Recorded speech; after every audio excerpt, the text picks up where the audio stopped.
The number on your account statement is not a retirement plan. Let me say that again differently so it lands. The retiree with $600,000 who knows the exact order to pull money from each account, who has pre-written rules for what to do when the market drops, and who has modeled every tax interaction from now until age 85, that person will statistically outlast the person with $1 million who retired with a general feeling of confidence. And I'm not being motivational here. This is a math problem dressed up as a psychology problem. And by the time we're done today, you'll see exactly where the money goes, precisely how it disappears, and what the documented, boring, non-glamorous plan actually looks like in specific dollar terms. According to the Federal Reserve's Survey of Consumer Finances, only about 2.5% of all Americans actually have $1 million or more saved in their retirement accounts. Among actual retirees, only 3.2% have reached the $1 million threshold. So you are already watching a video about a problem that statistically applies to everyone who is not in that sliver. But the real problem isn't the savings rate. The real problem is what happens next. The Society of Actuaries 2023 post-retirement risk study found that 43% of retirees had already reduced spending from pre-retirement levels, and those with a written spending plan reported significantly higher satisfaction with their financial situation. Same markets, same risks, completely different outcomes. The differentiator was the document. So the question I want you sitting with right now isn't how much you have. The question is whether your money knows where it's going. Here is what I'm going to show you today. A retiree with $600,000 and a specific written trigger-based withdrawal strategy will out-navigate and outlast someone with $1 million and a vague plan to figure it out as they go. And I'll show you 4 specific mechanisms where the plan either saves or destroys tens of thousands of dollars, and in some cases, hundreds of thousands over a retirement lifetime. I'll also show you why the mainstream financial advice machine hasn't been telling you this clearly, and why the incentive structure of that industry virtually guarantees they won't start. Think about 2 ships sitting in the same harbor, both about to cross the Atlantic. One ship has a full tank of fuel, call that $1 million. The other ship has a 3/4 tank, $600,000. But that second captain has the detailed navigation chart. She knows the currents, the refueling windows, the port costs, the weather bands to avoid, the efficient routes. The first captain has more fuel and a general confidence that Europe is east. Which ship do you want to be on? Because the ship with more fuel and no chart doesn't arrive somewhere great. It burns fuel inefficiently, fighting the wrong currents, makes panic corrections mid-ocean, gets caught with surprise expenses at ports it didn't plan for, and usually ends up somewhere nobody intended with less fuel left than the other ship. I'm going to come back to this ship throughout the video because it's the exact right frame for everything that follows. In a few minutes, I'm going to show you something about the sequence of your investment returns that should permanently change how you think about market risk in retirement. But before that, I need to show you why the number on your brokerage statement is, in a very real sense, a lie. Here's the reversal. You think having $1 million in retirement savings solves the problem. The actual problem is that your $1 million sitting in a traditional 401k is not $1 million. It is the IRS's money, temporarily stored in your name. You got the tax deduction on the way in. Every dollar that went into a pre-tax retirement account has never been taxed. You felt smart about it, and during the accumulation phase, you were right that deduction has compounding value. But here's what the accumulation phase sales pitch doesn't mention. In retirement, every single dollar you pull out is taxed as ordinary income, not capital gains, not dividends. Ordinary income, the highest rate category the tax code offers. So let's say your retirement neighbor Dave has $1 million in a traditional IRA. He wants to pull $60,000 a year to live on. At married filing jointly rates, factoring in Social Security income and standard deductions, he's paying 12 to 22% federal tax on most of that, plus state taxes in most states. He doesn't actually get $60,000 to live on. He gets somewhere closer to $48,000 to $50,000 after taxes.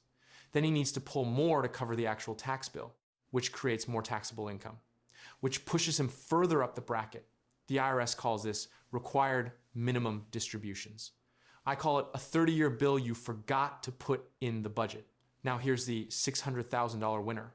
The conversion sweet spot for a Roth conversion often lies between retirement and when required minimum distributions begin the years, when income is typically at its lowest.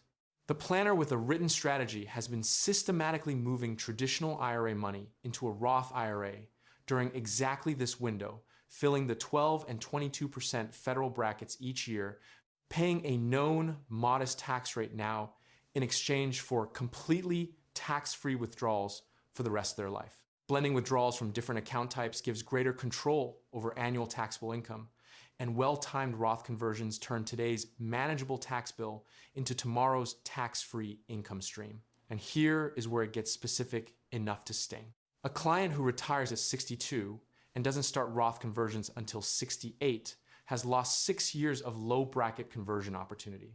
At roughly $133,000 per year of 12% bracket space, that is nearly $800,000 of conversion capacity gone. Money that will now be taxed at higher rates on the way out, or passed to heirs who owe taxes on it within 10 years under the Secure Act. $600,000 managed inside a thoughtful Roth conversion ladder often produces more after-tax wealth than $1 million left sitting passively in a traditional pre-tax account. The fuel is the same. The route determines the efficiency. By the way, hit subscribe if you like the content. Otherwise, YouTube's algorithm may never show you my videos again. Stay with me, because the next part is where it gets genuinely cruel. Because you think the problem is bad investment returns. The actual problem is something far more specific, and it's the single biggest destroyer of well-funded retirements in the history of people actually doing the math on this. The year you retire is essentially a coin flip, and one side of that coin is catastrophic. Here's how this works. 2 retirees, same portfolio, $1 million each, same long-term average annual return. Identical. Except one of them retires in 2007, right before the financial crisis. The other retires in 2009, at the market bottom. Both will experience the exact same set of annual returns, just in reverse order. Same average, same markets, wildly different outcomes. 2 retirees with identical portfolios and identical average returns can experience nearly a $500,000 difference in ending values solely based on when losses occur. The 2007 retiree is drawing down $60,000 a year from a portfolio that just dropped 40%. She's selling shares at exactly the worst time. Those shares never recover for her. They're gone, sold at the bottom, unable to participate in the market's eventual rebound. When you pull income from a portfolio that has just taken a large hit, you're forced to sell more shares at rock bottom prices. That's not a paper loss. You're locking in those losses for good. Negative returns during the first 5 years of retirement account for 70% of retirement plan failures, creating a compounding depletion effect that limits recovery potential even when markets eventually rebound. This is what financial planners call sequence of returns risk. The most dangerous threat to the 4% rule isn't a bad average return over 30 years. It's a market crash in the first 5 years of retirement. If your portfolio drops 40% in year 2, and you keep withdrawing the same amount, you're selling a much larger percentage of a smaller portfolio. The 4% rule, to its credit, was a genuine breakthrough when Bill Bengen published it in 1994. Bengen introduced the 4% rule in a 1994 paper in the Journal of Financial Planning based on historical U.S. stock and bond returns dating back to 1926. His research found that a retiree withdrawing 4% of a balanced portfolio in year 1 and adjusting for inflation each year after would not run dry over 30 years. Morningstar's research concluded that 3.3% was a more realistic, safe starting withdrawal rate in today's environment. For retirements lasting 40 years or more, which is increasingly common as longevity improves. Many researchers now suggest 3.5% for 35-year retirements and 3 to 3.3% for 40 to 50-year retirements. So the unplanned retiree with $1 million following the 4% rule is pulling out $40,000 a year, which sounds conservative enough. But if the market drops 25% in year 2, they're not pulling out 4% of their current portfolio. They're pulling out 5.3%. And the math starts working against them at a rate that is geometrically worse than the linear withdrawal percentage suggests. Now, the person with $600,000 and the written plan, she has what planners call a cash buffer, 12 to 24 months of living expenses sitting in cash or very short-term instruments completely outside the investment portfolio. When the market drops, and it will drop, this is not a question of if she doesn't touch the portfolio. She lives off the buffer.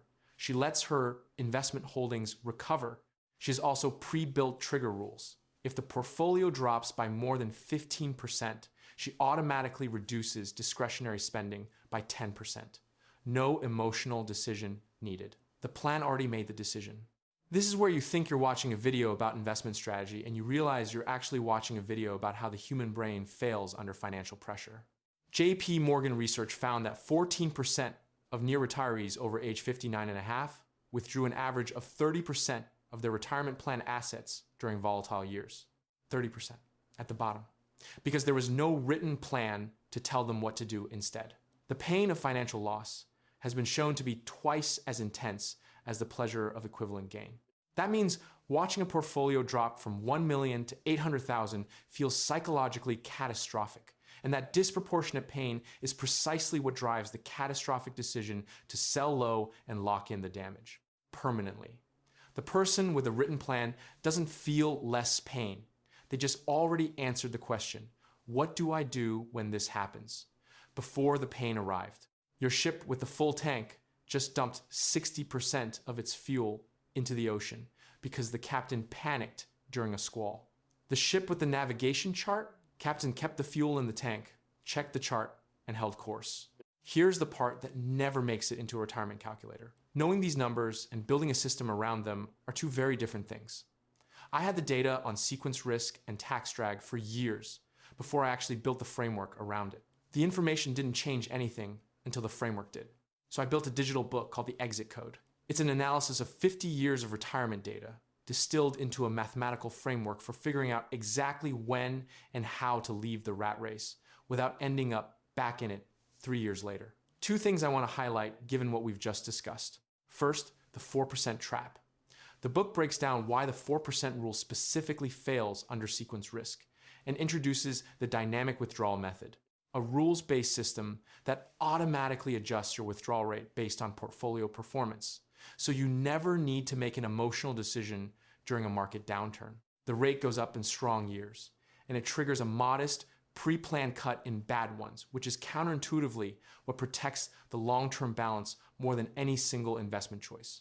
Second, the book covers the Social Security bridge strategy, the specific drawdown sequence that lets you fund the waiting period between retirement and age 70 without burning through your portfolio, which is exactly what the next section of this video is about. The whole thing is built on 50 years of actual retirement data, not opinion or generic advice. It turns, I think I'll probably be fine, into a specific withdrawal rate, a specific buffer size, and a specific set of trigger rules. You can get it through the link in the description for less than 1 hour with a mediocre financial advisor. Every year you wait compounds mathematically against you, not as a marketing statement, as a literal function of the compounding math we've been discussing. Now, there's a story I want to thread through the rest of this video. A retired engineer, let's call him Richard, had spent 31 years at a large aerospace firm. When he left at 63, he had $1,100,000 across his 401k and a brokerage account. Richard was proud. His coworkers were impressed. His wife was relieved. Richard's retirement plan in its entirety was this: don't touch the principal, live off the dividends and interest, and let it grow. He hadn't mapped healthcare costs. He hadn't modeled his Social Security claiming age. He hadn't thought about what order to pull money from which accounts, or how those pulls would interact with his taxes or his insurance premiums. He had a destination. He had no navigation chart. Keep Richard in mind, because the next two mechanisms I'm going to show you are exactly what nobody warned him about. But there is even more. And this next one is where the $600,000 planner doesn't just navigate better, they actively save money that the $1 million retiree never knew they were spending. If you retire before 65, you have a problem that most retirement content glosses over in about 12 words. Medicare doesn't start until 65. And as of 2026, the enhanced ACA premium tax credits that had been holding marketplace premiums artificially low since 2021 have expired and were not renewed for this coverage year. Here's what that means in dollar terms. A 64-year-old nearing Medicare age could see their annual healthcare costs more than triple from $5,328 to $16,500, an annual increase of more than $11,000, adding nearly $1,000 to their monthly cost. For a married couple, one spouse at 62 and one at 63, their combined full-price silver benchmark premium in 2026 could be around $2,849 per month, or approximately $34,188 per year before deductibles, copays, coinsurance, and prescriptions. Richard had modeled retirement spending at $72,000 a year. He'd been under his employer's group health plan for 31 years and had no intuition for what individual coverage actually costs. In year one of retirement, healthcare ran him over $19,000. He hadn't planned for drawing from a portfolio, simultaneously navigating its first years of withdrawal pressure in a period where the market had already pulled back 10%. By contrast, the person with $600,000 and a written plan has modeled the healthcare gap as a first-order planning problem. The ACA marketplace is means tested. Your premium subsidy depends on your modified adjusted gross income. In most marketplace expansion states, subsidies are available for incomes between about $21,597 and $62,600 for a single person in 2026. The planned retiree deliberately structures their withdrawal strategy, drawing primarily from Roth accounts and brokerage accounts that minimize additional taxable income specifically to keep MAGI below the subsidy threshold. That difference in income management can translate to roughly $946 per month, or about $11,352 per year in premium savings for the exact same coverage level.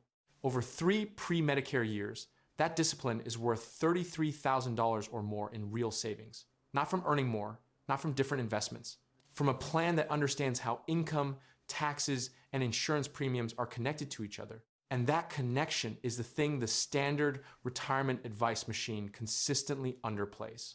The real failure mode in retirement is poor execution, missing the interactions between accounts, unclear withdrawal authority, and no pre-built plan for when market stress, health stress, and income stress arrive simultaneously. Your withdrawal amount affects your taxable income. Your taxable income affects your ACA premium. Your ACA premium affects how much you need to withdraw. Everything is a system. A written plan optimizes across the system. A pile of savings has no idea the system exists. Richard, in year 2, needed an unexpected medical procedure. He took a larger IRA withdrawal than planned to cover it. That single withdrawal bumped his modified adjusted gross income above the subsidy threshold. He lost his premium tax credit retroactively. He owed the IRS money at tax time he hadn't expected, on top of the medical bill. His second year of retirement cost him $26,000 more than he'd modeled. He was still a millionaire on paper. He was running a deficit in practice. Your financial advisor, upon handing you a 400-page retirement projection, congratulations, you're going to be fine. The IRS, reading your traditional IRA balance, adorable. See you on April 15th. This is where it gets really interesting. Because everything I've described so far has been about preserving money and avoiding losses. The Social Security piece is where the planned retiree actually generates money, specifically hundreds of thousands of dollars in lifetime income by doing nothing other than waiting. Someone born in 1960 or later with a full retirement age benefit of $2,000 a month would get $1,400 at age 62, but $2,480 at age 70. That's a 77% difference in monthly income for life. For each year you delay claiming past your full retirement age, your monthly benefit increases by 8%. For each full year, you wait until age 70. Run the lifetime math. The difference between claiming at 62 versus 70 is $1,080 a month. Over 20 years, that compounds to roughly $258,000 in additional lifetime Social Security income before accounting for the annual cost of living adjustments that compound on top of the higher base amount. Despite this, while more than 90% of people would benefit from waiting until 70, only about 10% of beneficiaries actually do, according to a 2022 report from the National Bureau of Economic Research. Why? Because when you're 63 and retired, and you see that the government will hand you a check right now, the psychological pull is enormous. The person without a bridge strategy in place takes it because they don't have another documented income source to fund the waiting years. Watching the portfolio draw down while you wait feels unbearable without a pre-built structure to manage the anxiety. So people permanently lock in a lower benefit because the discomfort of the transition wasn't planned for. The person with $600,000 and a plan has already solved this. By delaying Social Security benefits, most Americans receive a higher total sum from the program than if they claim early, according to the Bipartisan Policy Center. The planned retiree has explicitly funded a Social Security bridge, a deliberate drawdown sequence from their investment portfolio or reserves for the years between retirement and age 70, specifically designed to cover living expenses while the delayed retirement credits accumulate. The plan decided this before the anxiety of retirement arrived. Standard financial advisor advice to a 63-year-old with $1 million and no plan. Let's stay the course. Richard, watching $22,000 leave his portfolio for healthcare costs he hadn't budgeted for in year 2 of retirement. Which course exactly? Richard, for his part, claimed Social Security at 63. His portfolio had been drawing down faster than projected. The healthcare costs were real and unexpected. He needed the income to reduce the drain. By claiming at 63 instead of 70, he permanently locked in a monthly benefit, roughly 45% lower than he could have had. Over a 20-year retirement, that represents approximately $140,000 to $160,000 in foregone lifetime income from one decision made under financial pressure that didn't need to exist. Richard never ran out of money. But he went back to part-time consulting at 68, not because he wanted to, but because the unplanned costs had drawn his portfolio down to the point where one bad market year felt genuinely dangerous. He did everything right for 31 years. He maxed contributions. He stayed invested. He built the fuel. He just didn't build the navigation. And the ocean is completely indifferent to how proud you are of your fuel gauge. Now, let me put real numbers on a specific scenario so you can map your own situation inside this framework. Sandra and Kevin, married couple, both 62. Sandra has a traditional 401k worth $630,000. Kevin has a Roth IRA worth $70,000. They own their home outright. Total liquid retirement assets, $700,000. Their neighbor Bill retired last year with $1,100,000 in a traditional 401k. No Roth accounts, no written plan, just the number and a feeling. From 62 to 65, Sandra and Kevin live on Kevin's Roth withdrawals. Minimal sales from a small taxable brokerage account and strategic draws from Sandra's 401k deliberately kept below $62,600 of combined MAGI annually to qualify for ACA Marketplace subsidies. This saves them approximately $12,000 per year in health insurance premiums versus full unsubsidized price. Over 3 years, $36,000 in savings. Simultaneously, during these low-income years, they're running Roth conversions from Sandra's 401k, filling the 12% bracket each year, moving money into tax-free territory at a known rate. The years between retirement and when required minimum distributions begin are often ideal for Roth conversions. You can gradually fill lower tax brackets, avoiding spikes in income that could trigger Medicare surcharges or higher capital gains taxes later. They do this for 8 years. At 67, Sandra claims Social Security at her full retirement age. Kevin waits until 70, collecting a 24% higher monthly benefit than he'd receive at full retirement age. His delayed benefit becomes the permanent income floor that protects both of them if either lives to 85 or beyond. The result? At year 10, Sandra and Kevin's portfolio, which started at $700,000 and has been drawn from thoughtfully, with a buffer protecting them through a market correction in year 3, is larger in real terms than Bill's portfolio is. Bill hit $18,000 a year in healthcare costs he hadn't planned for. Bill claimed Social Security at 63 because the portfolio anxiety was too great. Bill sold a chunk of his holdings in year 3 when the market corrected, locking in losses at the exact wrong time. Bill is paying higher effective taxes on his 401k withdrawals than he projected, $700,000 and a navigation chart, $1,100,000 and a compass pointing vaguely east. The numbers don't tell the story, the plan does. Here is the framework the $600,000 winner is using. 3 piles, that's it. Pile 1 is the immediate liquidity bucket, 12 to 24 months of living expenses in cash or very short-term instruments, not invested, not exposed to the market. This is the structural defense against sequence of returns risk. When the market drops, this is what you live on. The investment portfolio doesn't get touched. Pile 2 is the income bridge bucket, 3 to 8 years of planned withdrawals invested conservatively in short to medium term bonds and income producing instruments. This is what you draw from as Pile 1 depletes.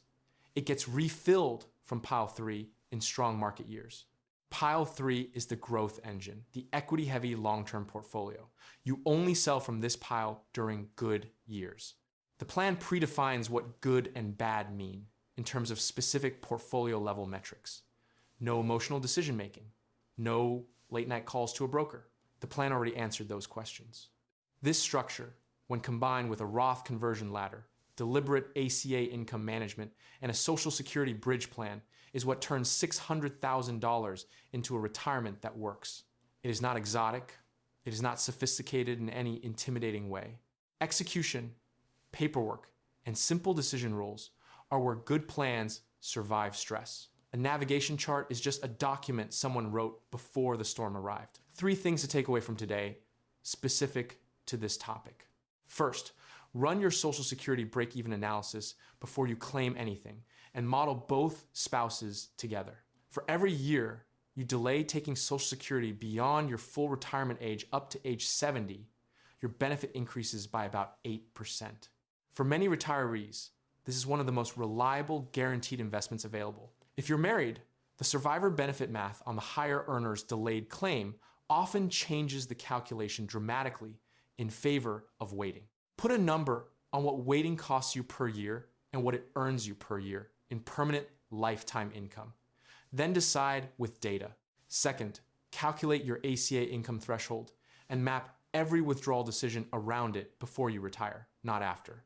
In 2026, for a single person, the difference between qualifying for subsidized marketplace coverage and paying full unsubsidized price is potentially $11,000 or more per year in premiums. That threshold is a function of your taxable income, which is a function of your withdrawal strategy, which should be planned before you retire, not improvised after a medical bill arrives. Third, write down your market drop rule right now. Define specifically, if my portfolio drops 15%, I will do this. If it drops 25%, I will do this. Retirees with a written spending plan reported significantly higher financial satisfaction in the Society of Actuaries post-retirement risk study and the advisor's job. Or in the absence of an advisor, the plan's job is to make adjustments planned, predictable, and small, rather than panicked, arbitrary, and large. The plan doesn't prevent the storm, it prevents the captain from dumping the fuel.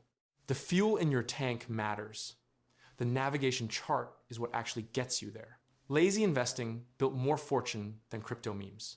And a $600,000 retirement built on 3 documented piles, a Roth conversion ladder, a Social Security bridge, And a pre-written market response plan has historically outperformed a $1 million retirement built on confidence in a number.